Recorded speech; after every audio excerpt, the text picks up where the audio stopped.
Saya sarankan sih kalau mau nabung, nabung pakai emas. Itu lebih mudah. Ini saya sarankan. Karena ayat-ayat di Quran ketika bicara harta itu kebanyakan bicara tentang emas dan perak. Ya, misal Quran surah ketiga, ayat ke-14. Paling kanan agak ke bawah. Zuyyina lin-nasi hubbus syahawati minan nisa'i wal banin wal qanatiril muqantarati minan dzahab wal fiddah. Ya, qanatir muqantarah itu ada harta yang punya nilai intrinsik, berharga. Yang kalau dikumpulkan punya nilai. Jadi ada harta yang punya nilai intrinsik, ada yang ekstrinsik. Intrinsik itu di dalamnya memang ada nilainya. Ya sudah ada nilai, jadi nggak berpengaruh oleh apapun. Emas itu, kalaupun pecah, masih bisa dijual. Ya, tapi uang kalau sobek ya kertas kok. Nilainya berubah-ubah. Makanya sekarang selalu mengalami devaluasi. Menurut saya bukan mengalami penurunan tuh, memang nilainya diturunkan dengan kepentingan tertentu. Dulu itu masih menggunakan emas.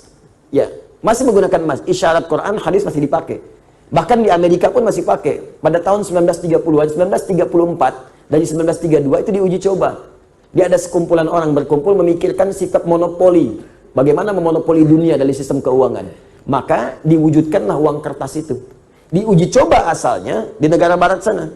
Lokal sifatnya. Lokal. Apa yang diuji coba? Ditarik emas-emas dari penduduk lokal, dibuatlah uang kertas. Yang tidak mematuhi diberikan hukuman. Maka dari situ diberikan uang kertas, tapi uang kertas itu masih punya nilai setara dengan emas. Diberikan per onsnya emas itu setara dengan $20 pada masa itu. Terus orang nukar tuh, yang sadar bahwa kertas ini nggak punya nilai intrinsik, maka dia menyimpan kemudian emasnya di tempat lain supaya tidak kena hukuman. Ini kisah nyata ini, nanti ada perjanjiannya. Nah teman-teman sekalian, apa yang terjadi? Ketika uang itu sudah menyebar dan emasnya cukup terkumpul, maka diturunkan, didevaluasi nilainya. Yang tadinya per onsnya $20, ya diturunkan nilainya. Seakan-akan harga emas itu jadi naik, padahal emas itu segitu-gitu aja. Ya, uangnya turun lagi.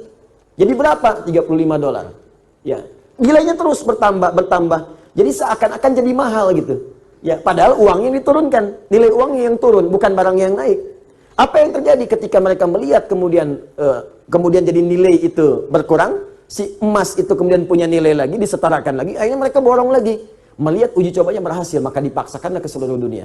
Maka dipaksa uang-uang mata uang yang kita gunakan untuk turun nilainya. Mata uang mereka naik. Makanya satu kita balas dengan 13.000. Mereka cuma mengeluarkan satu, kita keluarkan 13.000. Dikuraslah kemudian harta benda kita keluar. Itu paling gampang. Makanya nggak ada nilainya. Tempat lain ada yang 20.000, mereka ngasih satu, kita ngasih 20. Dan yang paling gampang itu kan kertas. Kertas kalau disobek, dihilangkan nilainya, nggak ada nilai. Sudah pulaunya keluar, sudah hartanya keluar, sudah emasnya diambil, ditukar dengan kertas. Mana ada kita nukar emas dengan kertas? Kertas nggak ada nilainya, disobek udah hilang. Bagaimana sekarang kalau mereka hilangkan? Kami sudah tidak menggunakan sistem uang lagi. Sementara harta benda kita sudah pindah. Apa yang mau kita sesali kemudian hari? Nah makanya, ini bahasa, ini ilmiah ya, ilmiah. Kalau mau diskusi silahkan. Ini ilmiah, jadi kita diskusi. Makanya dulu Bung Karno ketika membuat uang itu konsultasi pada ulama. Dan ulama mengusulkan tetap berikan nilai intrinsik di uang kertas itu setara dengan emas, sekian ons misalnya. Ya sekian gram, supaya ada nilainya. Kalau enggak itu jadi kertas. Itu sempat dipakai. Coba belajar sejarah yang baik, cek lagi ke belakang. Dulu nilai uang kita itu ada setara dengan emasnya. Belakangan kemudian dihapuskan, jadi kertas saja di situ. Makanya nilainya semakin melemah.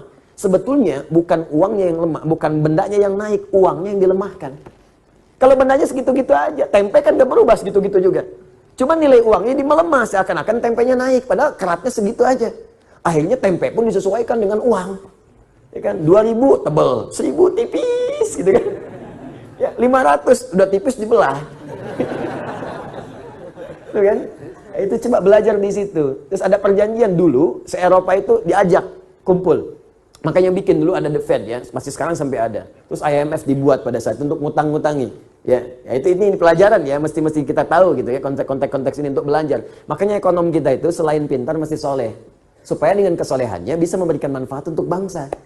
Itu poinnya. Dan kita mesti belajar. Nah termasuk ini bisa dibawa bekal untuk haji. Kalau mau haji, mau umrah, nabung pakai emas. Nggak akan berubah. Nabung pakai emas. Silahkan ada logam mulia, ada dinar, kumpulkan. Demi Allah saya katakan ya, nilai itu, karena emas tuh punya nilai intrinsik, maka dia akan terus naik. Akan setara. Harga kambing di masa Nabi sampai sekarang pun sama nilainya segitu. Dia walaupun orang kelihatan naik sekian juta, dulu cuma 1, sekarang juta. Dinar cuma 1 dinar, selesai. Dari dulu 1 dinar, sekarang 1 dinar. Ya. Dari dulu emasnya sekian, ya sekian. Anda kalau nabung pakai emas, mungkin nggak akan 20 tahun, 40 tahun. 10 tahun Anda pakai HJONA Plus tuh. Kenapa? Karena yang Anda kumpulkan tuh nilainya itu terus naik. Sementara kalau Anda nabung segitu-gitu juga, juta ya sejuta. 25 juta ya 25 juta. Cuman persoalannya ketika berangkat, didevaluasi nilainya seakan jadi mahal. Naik. Di kerja keras Anda itu terkumpulnya cuma segitu. Coba bayangkan kalau 10 tahun Anda dapat penghasilan, belikan emas, belikan emas, belikan emas. Mungkin akan turun jaraknya. Orang yang nabung 20 tahun ngantri lama-lama, mungkin Anda cuma 10 tahun pakai warna plus. Dapat Anda di situ. Kalau nggak percaya silakan coba buktikan pelan-pelan di situ. Dan tidak melanggar hukum. Karena uang transaksi yang kita gunakan tetap rupiah. Kita nabung pakai emas, jual pakai rupiah, setelah itu berangkat.